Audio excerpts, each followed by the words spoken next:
आज होमोसैपियंस की प्रजाति 8 बिलियन को टच करने वाली है। और उसमें जो इंडिया के होमोसैपियंस हैं उनका कंट्रीब्यूशन लगभग 1.5 बिलियन का होने वाला है। Wow, double.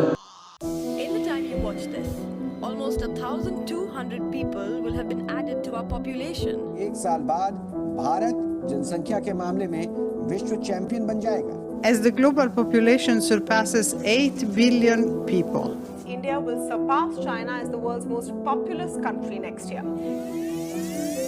इंक्रीजिंग पॉपुलेशन एक ऐसा कंसर्न है जिसपे गवर्नमेंट की अटेंशन आती है जाती है। देश की 44% आबादी यूपी, बिहार, राजस्थान, एमपी, छत्तीसगढ़, झारखंड और आसाम से ही आ जाती है। अब ऐसे में एक ही सॉल्यूशन निकल करके आता है सामने, that is family planning programmes. अब थोड़ा सा चलते हैं देश की आजादी से पहले, मतलब 2014 से पहले। जो आजादी मिली है वो 2014 में मिली है। आभा वही वादिया एक ऐसी लॉयर जो आगे चल के इंडिया की फैमिली प्लानिंग पायोनियर बनती है। इन 1913 कोलंबो में एक प्रोग्रेसिव पारसी फैमिली में इनका जन्म होता है। लंदन में ये अपने लॉ को कंप्लीट करती है और जितना नॉर्मल मैं ये बोल रहा हूँ उतना नॉर्मल था नहीं, क्योंकि ये एक ऐसा समय था जब नारी सशक्तिकरण नाम की कोई चीज नहीं थी। दूसरे वर्ल्ड वॉर के दौरान ये बॉम्बे मूव कर जाती हैं और यही वो मोमेंट ऑफ लाइफ था जहां से ये सोलली फैमिली प्लानिंग पे वर्क करना स्टार्ट करती है। अब मिड 1940s और लेट 1940 ये वो समय था जब भारत ही नहीं पूरी दुनिया में ये टैबू टॉपिक हुआ करती थी। अब तुम ही इमेजिन करो 1940 में तुम्हें हर घर के दरवाजे पे भेजा जाता है कि sir this is for controlling global population. किसे कह रहा? इन जनरल इस टाइप के कंसर्न को एक मेजॉरिटी पब्लिक को समझाना बहुत ही मुश्किल था। इन 1949 इन्होंने FPAI family planning association of India को स्टैब्लिश किया और 34 साल तक इसे खुद हेड किया। अब ये एसोसिएशन मेनली कॉन्ट्रासेप्टिव मेथड को प्रमोट करती थी कि भाई 6-7 करने से बचें और फर्टिलिटी सर्विसेज प्रोवाइड कराती थी। इन्होंने उस कम्युनिटी पे फोकस किया जो अर्बन पुअर और रूरल एरियाज से आते थे, जहाँ एजुकेशन का ई भी नहीं था और डेवलपमेंट के नाम पे सिर्फ नाली थी। इन्होंने लोगों के दिमाग में इस चीज की इंपॉर्टेंस डालने के लिए हॉलिस्टिक एजेंडा अपनाया, जैसे सोशल मैसेज के साथ भजन गाना, और ये बहुत हद तक काम भी किया। जैसे 1970 में कर्नाटका के मल्लूर में इसी से रिलेटेड एक प्रोजेक्ट स्टार्ट किया गया था जो काफी इफेक्टिव रहा। जो एवरेज एज ऑफ मैरिज थी उसमें सिग्निफिकेंट इंक्रीज देखने को मिला। लिटरेसी रेट लिटरली डबल हो गई और इन्फेंट मोर्टेलिटी काफी रिड्यूस हुई। अब ये एसोसिएशन चूंकि पूरी तरीके से डिसेंट्रलाइज थी, सरकार से फंड के अलावा कुछ खासा लेना देना था नहीं, आवाबाई ने खुद हेड कर रही थी। अब लगता है देश में इमरजेंसी। भाइयों और बहनों, राष्ट्रपति जी ने आपातकाल की घोषणा की है। मेंबर्स के एफर्ट की वजह से एसोसिएशन कुछ अच्छा रिजल्ट दे ही रही थी कि इसमें अपना पैर रखती है सरकार।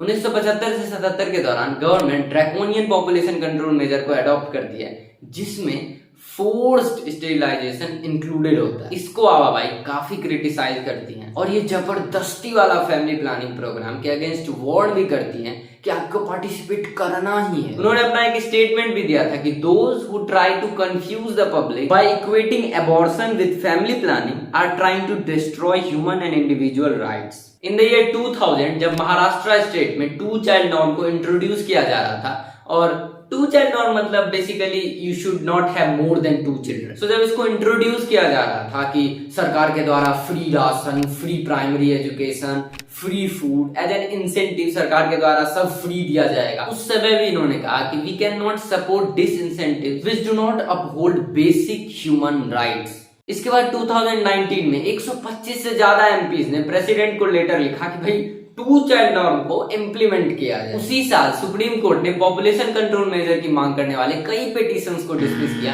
क्योंकि उससे सिविल वॉर जैसी सिचुएशन देश में पैदा हो सकती थी। अब रिसेंटली 2021 में यूपी बिल वही 2 चाइल्ड पॉलिसी की if you have more than 2 children आपके राशन कार्ड को 4 लोगों तक लिमिट कर दिया जाएगा। आप कोई भी लोकल इलेक्शन नहीं लड़ सकते। स्टेट गवर्नमेंट जॉब्स के लिए आपको इनएलिजिबल माना जाएगा, और अगर आप सर्विस में हैं तो आपको प्रमोशन नहीं मिलेगा।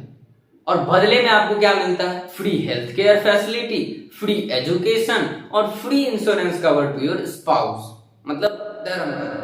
अब ये कोई नई पॉलिसी तो है नहीं, इमरजेंसी के टाइम पे भी कुछ ऐसा ही करा गया था। फिर 2000 में महाराष्ट्र में, बिहार ने इस पॉलिसी को 2007 में इंट्रोड्यूस करा था। Still countries highest fertility rate is from Bihar, जबकि केरल, कर्नाटक और तमिलनाडु में ऐसी कोई पॉलिसी नहीं चिपकाई गई थी। फिर भी over the years fertility rate में एक रिमार्केबल डिक्रीज देखने को मिली है। इतने सारे पास्ट इंसिडेंट से हम ये कंक्लूड करते हैं कि जबरदस्ती वाली फैमिली प्लानिंग एक फेलियर रही है और साथ ही साथ के बैकफायर भी करती है। अब होता क्या है कि इंसेंटिव के ग्रीड में सेक्स सेलेक्टिव एबॉर्शन को बढ़ावा मिलता है, लोग बेटों को ज्यादा प्रेफरेंस देंगे। अब कुछ लोग कहेंगे कि नहीं हमारी सोच मॉडर्न हो गई है, हमारी सोसाइटी मॉडर्न हो गई है, तो वो बस कहीं सुनाई जाने वाली बात है। इन प्रैक्टिकल लाइफ चीजें उसी के इर्द गिर्द हैं।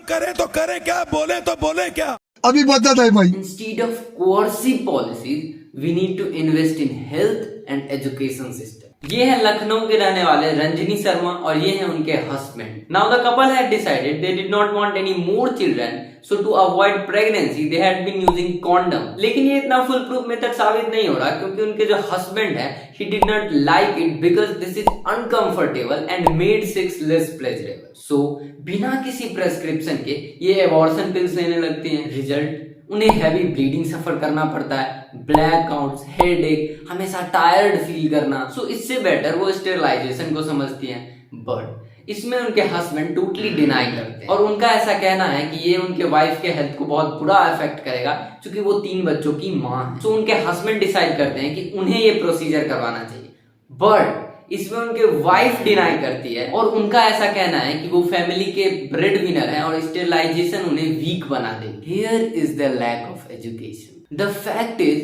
male sterilization is more safer and easier as compared to female. 2019 से 21 के बीच में कंडक्ट की गई नेशनल फैमिली हेल्थ सर्वे के अकॉर्डिंग पिछले 5 सालों में female sterilisation is the most popular method of contraception, जो 36% से बढ़कर 37.9 यानी कि लगभग 38% हो गई, जबकि मेल स्टेरिलाइजेशन स्टिल 0.3% ही है। सर्वे में यूपी, बिहार और तेलंगाना जैसे राज्यों में 50% पुरुषों का कहना है कि कॉन्ट्रासेप्शन महिलाओं का बिजनेस है, इसके बारे में हमें चिंता करने की कोई जरूरत नहीं है। इन सब सिनेरियो को अगर हम सही में चेंज करना चाहते हैं तो हमें पहले उस एटीट्यूड को चेंज करना पड़ेगा कि भाई contraception is only women's business. Point first, ये जो मिथ्स एंड मिसकंसेप्शंस हैं कि मेल स्टेरिलाइजेशन से मैन की मस्कुलिनिटी खो जाएगी। Point second, involvement of man in family planning programmes. 2019 Rajasthan ने इन प्रोग्राम्स में पतियों को बुलाना स्टार्ट किया और ये कुछ हद तक इफेक्टिव भी रहा। कुछ पति अपनी पत्नियों के साथ इस काउंसलिंग सेशन में पार्टिसिपेट करने लगे। Point number 3, awareness. In rural areas men are not comfortable in talking about sex in open forums। अब मोस्टली ये लाइन सुनने के बाद अपने फोन की वॉल्यूम कम कर रहे होंगे। This needs to be changed. हाँ, अब इतना नहीं कि स्टेप बाय स्टेप से होने लगे। Jokes apart, point number 4, health infrastructure. In general हम प्राइवेट हॉस्पिटल्स को ज्यादा प्रेफर करते हैं as compare to government hospital in terms of safety measures, लेकिन जो अफोर्ड कर सकते हैं उनके लिए। अब इससे रिलेटेड जो मेजॉरिटी प्रॉब्लम्स है वो रूरल एरिया से है, जहाँ की एवरेज मंथली इनकम होती है 15-16 हजार। 5वां पॉइंट भी अवेयरनेस के आसपास ही है। जैसे बहुत सारी ऐसी गवर्नमेंट स्कीम्स हैं जो लोगों को पता ही नहीं है कि वो एग्जिस्ट भी कर रही है, जैसे mission Parivar Vikas, scheme for home delivery of contraception by Asha's.